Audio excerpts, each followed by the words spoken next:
Futbolda en çok konuşulan oyuncular genelde gol atanlar oluyor. Çünkü skor tabelasına baktığınızda ilk gördüğünüz şey onlar. Ama bazı oyuncular vardır, maç sonunda manşetlerde isimlerini görmezsiniz. En çok gol atan oyuncu ya da gol kralı olmazlar. Ama sahaya çıktıklarında etraflarındaki herkesi daha iyi gösterirler. Bazen tek dokunuşla bir beki hücuma çıkarırlar, bazen kimsenin görmediği koşuyu görürler. Bazen de rakibini geçip öyle bir orta açarlar ki takım arkadaşlarına sadece topu ağlara göndermek kalır. Derekti izlerken beni en çok etkileyen şey de buydu. Top ayağındayken sadece kendisi için oynamıyor. Sürekli etrafındaki oyuncuların oyununu kolaylaştırıyor.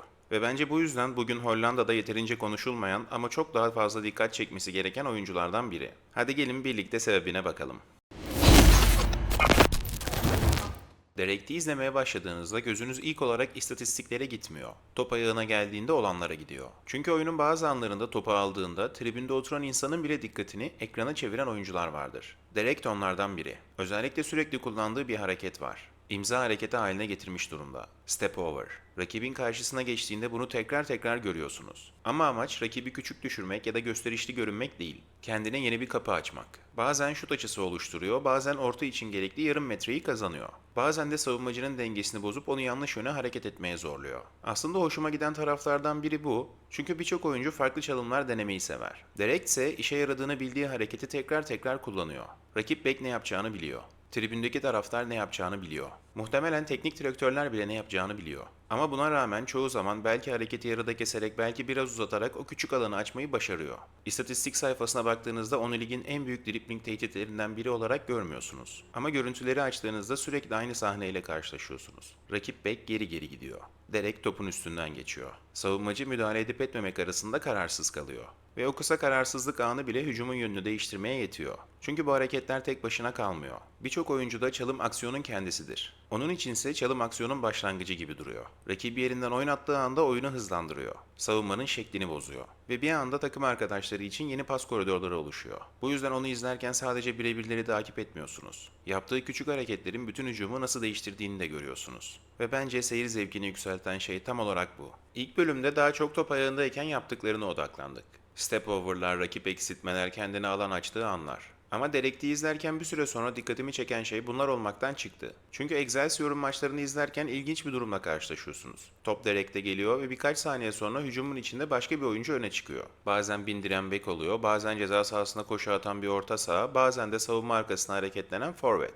Ama o pozisyonun bir yerinde yine Derekti görüyorsunuz. Mesela burada, pas yolu açılmış durumda. Birçok oyuncu topu ilk fırsatta çıkarırdı. O ise bekliyor. Savunmacının biraz daha yaklaşmasını bekliyor.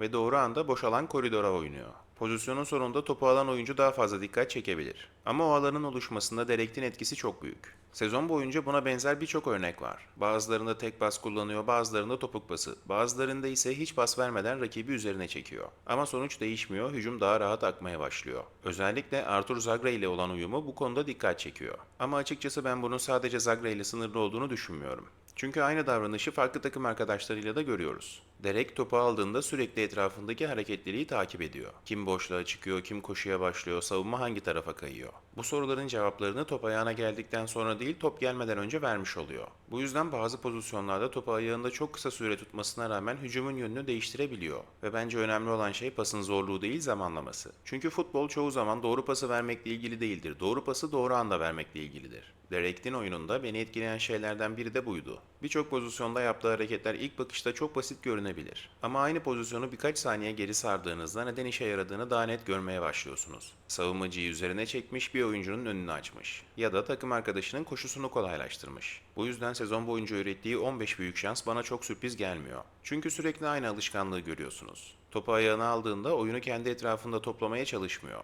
Oyunu takım arkadaşlarına dağıtmaya çalışıyor. Ve bence videonun başında sorduğumuz sorunun ilk cevaplarından biri burada yatıyor. Derekti farklı hissettiren şey sadece top ayağındayken yaptıkları değil, etrafındaki oyuncuların daha rahat oynamasını sağlaması. Şimdiye kadar daha çok hücumların nasıl başladığını konuştuk. Ama bir hücumun başlaması doğru biteceği anlamına gelmiyor. Çünkü futbolda birçok oyuncu topu ceza sahasına taşımayı başarabilir. Asıl zor olan o topu takım arkadaşının işini kolaylaştıracak şekilde gönderebilmek. Derekti izlerken en çok şaşırtan detaylardan biri de bu. Özellikle ceza sahasına gönderdiği topların kalitesi. Çünkü birçok orta ceza sahasına gönderilir. Ama hepsi takım arkadaşını bulmaz. Onun olduğu birçok pozisyonda ise topun rastgele bir bölgeye gönderildiğini hissetmiyorsunuz. Sanki topun gitmesi gereken oyuncu önceden seçilmiş gibi duruyor. Mesela burada. Savunmanın arasında birden fazla oyuncu var. Ama top doğrudan takım arkadaşının avantajlı olduğu noktaya gidiyor. Kalecinin çıkamayacağı, savunmanın rahat müdahale edemeyeceği ve hücum oyuncusunun ilk teması yapabileceği bölgeye. Bu yüzden bazı ortalar istatistik kağıdında sadece başarılı orta olarak görünür. Ama görüntüyü izlediğinizde çok daha değerli olduklarını anlarsınız. Çünkü takım arkadaşının yapması gereken işi azaltırlar. Bir başka hoşuma giden tarafsa şu, ceza sahasına gönderdiği topların büyük kısmında acele hissi yok. Birçok oyuncu ilk fırsatta ortayı keser. Direkt topu göndereceği anı bekliyor. Bu yüzden bazı pozisyonlarda ceza sahasındaki oyuncular topa koşmuyor. Top adeta onların koşu yoluna geliyor. Sanırım sezon boyunca bu kadar fazla şans üretmesinin nedenlerinden biri de bu. Çünkü sadece ceza sahasına top göndermiyor. Takım arkadaşlarının güçlü olduğu bölgelere top gönderiyor. Bunu sadece akan oyunda değil, duran toplarda da hissediyorsunuz. Kornerlerde ve duran top organizasyonlarında da topu gelişigüzel ceza sahasına bırakmıyor. Sanki takım arkadaşının gideceği yeri önceden görmüş gibi davranıyor. Bu yüzden bazı ortalarda gözünüz ister istemez topun gittiği oyuncuya değil, topun düştüğü noktaya kayıyor. Ve bu yüzden görüntüler boyunca sürekli benzer bir manzarayla karşılaşıyorsunuz. Bir kafa vuruşu, bir dokunuş, bir şut fırsatı. Topun son sahibi sürekli değişiyor. Ama o pozisyonların başlangıcında çoğu zaman yine aynı oyuncu var. Direkt. Ve bence videonun başında sorduğumuz sorunun bir başka cevabı da burada yatıyor. Direkt sadece pozisyonların içinde yer alan bir oyuncu değil. Pozisyonların ortaya çıkmasına yardım eden oyunculardan biri. Şu ana kadar anlattıklarımı izleyince onu daha çok yerleşik hücum oyuncusu gibi düşünebilirsiniz. Ama Excelsior'un böyle bir lüksü yok. Bu takım sezonun büyük bölümünde topun arkasına geçen, rakibi bekleyen ve fırsat bulduğu anda geçiş hücumlarıyla sonuca gitmeye çalışan bir takım. Bu yüzden top rakipten kazanıldığı anda sahadaki roller değişiyor. Doğal olarak Direkt'in rolü de değişiyor. Birkaç dakika önce takım arkadaşlarını oyuna sokmaya çalışan oyuncuyu izliyorduk. Şimdi ise takım arkadaşlarının ilk baktığı oyunculardan birine dönüşüyor. Mesela şu pozisyona bakın. Bütün takım kendi yarı sahasına gömülmüş durumda. Rakip pas yapıyor ve bir hata geliyor. Direkt top takım arkadaşına geçtiği anda koşmaya başlıyor. Pas henüz çıkmamış. Savunmacı hala avantajlı durumda. Ama o koşuyu bırakmıyor. Savunmacıyı hataya zorluyor, araya giriyor. Ve birkaç saniye önce tehlikesiz görünen pozisyon bir anda kaleciyle karşı karşıya kaldığı fırsata dönüşüyor. Burada ise benzer bir sahneyi tekrar görüyoruz. Bu kez rakip korner kullanıyor. Normalde hücum oyuncularının savunmaya yardım ettiği sıradan bir duran top savunması gibi görünüyor. Ama top kazanıldığı anda bütün sahne değişiyor. Derek kendi ceza sahasından çıkıyor, savunma çizgisiyle aynı hizada kalıyor, koşusunu doğru zamanda yapıyor ve birkaç saniye sonra topu ağlara gönderiyor. Açıkçası bu golde dikkatimi çeken şey bitiriciliğinden çok koşunun kendisi. Çünkü top henüz takım arkadaşındayken nereye gitmesi gerektiğine karar vermiş durumda. Bir başka pozisyonda ise bu kez koşuyu golle değil asistle bitiriyor. Kendi ceza sahaları hizasından kullanılan uzun taç sonrası başlayan hücumda önce bağlantıya geliyor, sonra tekrar hareketleniyor. Topu önüne alıyor, savunmacıyı yanında taşıyarak ceza sahasına kadar gidiyor ve son anda arkadaşının önüne bırakıyor. Golü atan o olmuyor ama golün ortaya çıkmasında en büyük pay yine ona ait oluyor. Bu bölümdeki görüntülerde hoşuma giden taraf da bu aslında. Evet, geçiş hücumları ama hepsinin sonu aynı şekilde bitmiyor. Bazılarında şut atan oyuncu oluyor, bazılarında son pası veren. Bazılarında ise sadece hücumu taşıyan oyuncu. Mesela şu pozisyonda topu orta sahada alıyor, rakip ceza sahasına kadar sürüyor. Şut deneyebilir, zorlayabilir. Ama ceza sahasına yaklaşınca kafasını kaldırıp arkadaşını görüyor ve hücum devam ediyor. Bir başka pozisyonda ise sezon boyunca sık sık olduğu gibi forvet pozisyonunda görüyoruz onu. Yine geçiş hücumu, yine açık alan. Ama bu kez koşuyu yapan değil, pası veren oyuncu.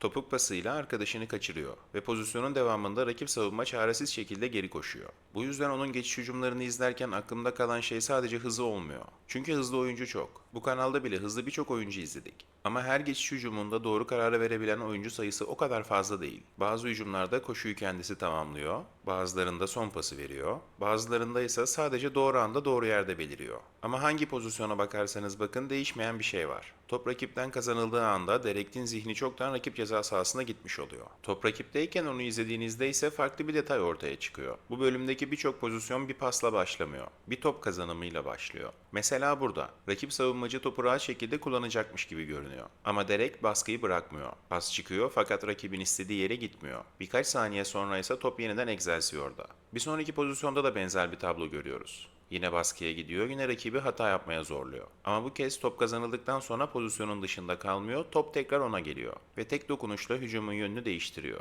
Topu kazandıran oyuncu ile hücumu başlatan oyuncu çoğu zaman aynı kişi oluyor. Bir başka pozisyonda ise rakip takım çizgiye kadar inmeyi başarıyor. Derek ise topun peşini bırakmıyor. Rakibini takip ediyor, omuz omuza mücadeleye giriyor. Ve topu rakipten çıkarıyor. Bu görüntüleri izlerken hissedilen şu: rakip oyuncular topu kontrol ettiklerinde rahat hareket edecekleri birkaç saniyeyi bulmakta zorlanıyorlar. Çünkü Derek bazen pas kanalını kapatıyor, bazen doğrudan baskıya gidiyor. Bazen de rakibi karar vermeye zorluyor. Bu yüzden bazı top kazanımları istatistiklerde onun hanesine yazılmayabilir. Ama pozisyonun ortaya çıkmasında yine onun etkisini görüyorsunuz. Mesela burada rakip baskıdan çıkmaya çalışıyor, top sağ beke geliyor ve Derek baskıyı başlatıyor. Sonrasında pas hatası geliyor ve birkaç saniye sonra Excelsior rakip ceza sahasına girmiş oluyor. Bu bölümdeki görüntülerin ortak noktası aslında bu. Topun nerede kazanıldığı değişiyor. Rakibin yaptığı hata değişiyor. Ama sonuç pek değişmiyor. Excelsior topu geri kazanıyor ve çoğu zaman bu hikayenin bir yerinde yine Derek'i görüyorsunuz. Üstelik sadece önde baskı yaparken değil, top kaybettiği anlarda da pozisyonun peşini bırakmıyor. Bu pozisyonda pası istediği yere gitmiyor. Rakip kontraya çıkmaya çalışıyor. O ise oyundan düşmek yerine hemen geri dönüyor. Rakip hızlı çıkıyor, bu kez kendi ceza sahasına kadar koşuyor. Pozisyonun sonunda topu kazanamıyor olabilir. Ama hücumun kolay şekilde sonuçlanmasına da izin vermiyor. Bence bu bölüm boyunca ortaya çıkan tablo şu. Derek topu kazanan oyuncu olmak zorunda değil. Ama rakibin topu rahat kullanmasını engelleyen oyunculardan biri olmayı başarıyor. Videonun sonuna gelirken oyuncunun genel bilgilerine de kısaca bakalım. Derek 22 yaşında ve Hollandalı bir sol kanat oyuncusu. Bu sezon Excelsior formasıyla Hollanda en üst seviye liginde 34 maça çıktı. 2662 dakika sahada kalıp 3 gol ve 8 asist üretti. İlk bakışta çok dikkat çekici görünmeyen bu rakamlar aslında videonun tamamında konuştuğumuz profile oldukça uyuyor. Çünkü Derek'in oyunu daha çok gol atmaktan ziyade pozisyon hazırlamak üzerine kurulu. Transfermarkt verilerine göre güncel piyasa değeri yaklaşık 900 bin euro seviyesinde. 2027 yılına kadar sözleşmesi bulunuyor ve kulübün bir yıllık opsiyonu var.